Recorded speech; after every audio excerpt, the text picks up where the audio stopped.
This is YSM Sports Media. Want to thank you for all your love and support. Really appreciate it. We wouldn't be able to do this without you.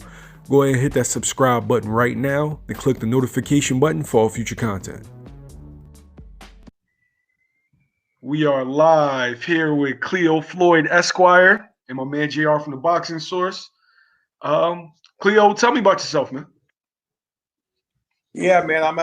I've been an attorney now for 8 years, an NFL sports agent now for 8 years. From Seattle, Washington, played some college football. Went to law school at University of Oregon, worked in the legal department at Nike for a while. Worked at a big firm in Seattle, Washington, and I've been on my own now for about 7 years. I do have some contract experience. I negotiate a lot of contracts with my NFL players, marketing contracts, endorsement contracts. I'm also a litigator, so I've actually been in court on breach of contract matters like this before. When you made your transition from an athlete to law, did you always want to be a lawyer, or is it just something that you just got into when you were at the University of Colorado? Well, I wanted to obviously I wanted to go to the NFL, but I was a little short. I was a 6'1" nose guard at the time. So if I couldn't go to the NFL, I wanted to still be around the sports arena in some capacity. And so I always thought about being a sports agent. It's not a requirement to becoming a sports agent in regards to being an attorney, but a lot of the top agents tend to go to law school. That way they get the, contract mediation and, legal writing and research skills down. So it was always kind of like a plan B to me. If I wasn't able to play professional ball, then I would go to law school and try to be an agent. Okay. Now, do you feel like your experience being a Division I athlete helps you as an agent, or the competitive side of law? I would say both. Surprisingly, in the law arena, a lot too. I mean, obviously, when I'm recruiting players, it helps that I've played the game and I understand the game, and I know a lot of coaches because they may have recruited me, and vice versa. But in the legal arena, at least, being a lawyer is very demanding, and if you aren't, one thing that's helped me is my vigorous schedule as an athlete. I was used to always getting up at this time, doing this, doing that, going all day, and then sleeping at night, and so. Obviously the competitiveness, but also just, I would say just, understanding that if you put the work in, the results will come. And so a lot of times, I would say I probably work, 12 hours a day, probably 6-7 days a week. Right. But I'm able to do that because my body's been conditioned from being a college athlete to pretty much just get up and grind all day and then recover.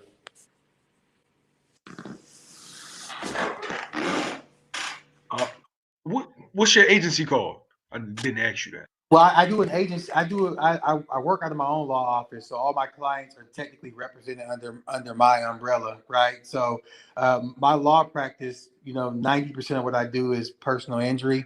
So I sue people for wrongful death, police brutality, catastrophic injuries, those kind of things. But under my agency, I also represent, about 5 NFL players. By myself currently, and there's a couple guys I've worked with in the past, but right now I have about 5 in the league, and I told you I had a couple Philly guys. Oh, what are the names? Zaire Franklin, he's actually a captain for the Colts, the Indianapolis Colts. He's a linebacker, and then one of the guys that works with me, Eric Smella, he actually represents Will Parks, who just signed with the Chiefs, and also Yasir Durant, who plays for the Chiefs as well too.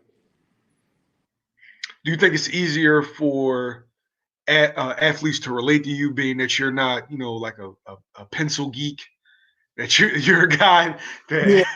Yeah, for sure, man. I mean, times have changed. I think, one thing I've noticed at first is at least when I got in the agent game, that's kind of what they were looking for, is the, traditional, like you said, pencil geek. But now I think with everything that's going on in America, they more so want people that look like them, can relate to them, can go in the living rooms and speak to their family and their grandmothers and grandfathers. So I definitely think it's helped me. what was the hardest transition from being an athlete to being in the corporate realm? For me, I think that the transition was so I would say for me it's a little different because school has always been fairly easy to me. I've always had like internships, externships.